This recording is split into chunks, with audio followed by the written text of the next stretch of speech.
This video covers the kneeling hip extensions, also known as leg lifts or kickbacks. It primarily works the glutes and also into the lower back as you stabilize the pelvis with the back muscles. So onto the mat, we're going to get into a 4-point kneeling position. You want your wrists directly beneath your shoulders. Too far forwards, you're going to be putting pressure through the muscles and the soft tissue structures. So directly beneath the shoulders, staying tall and strong through the shoulders rather than dropped between. So bring yourself up. Knees want to be similar, so directly beneath the hips, maybe just slightly back of the hips with the knees, just to open up the hip angle very slightly.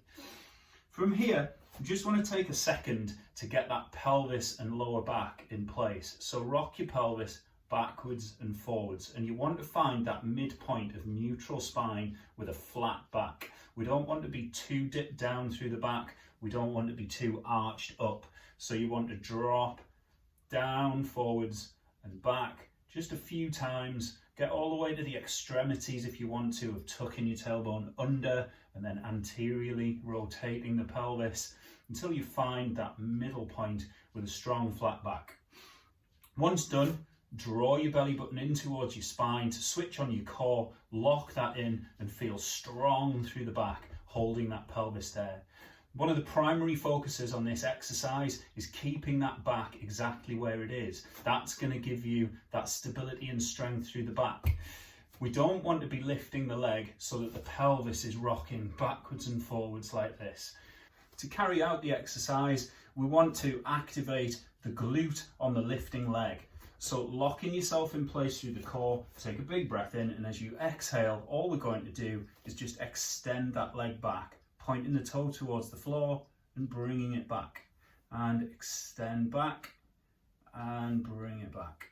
As you extend, just really get that knee as straight as you can, reaching out through the toe at the back and staying strong through that flat back.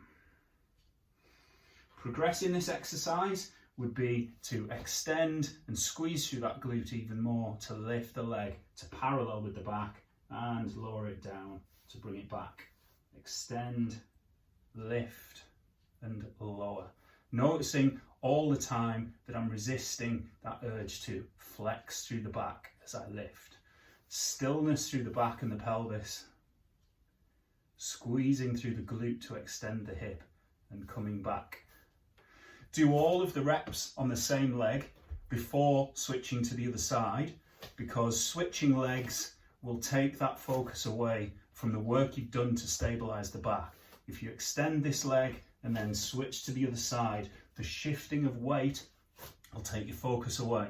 So do all of your reps on this side before switching to the other side. Progressing that further, we can add in a band. That would be to loop it around the foot, have hold of it with the hands at the front, and that just adds that little bit of resistance as you take the leg back. Requires that little bit more strength and a little bit more stability, and adds a little bit of a challenge. And that's the kneeling hip extension, leg lift or kickbacks.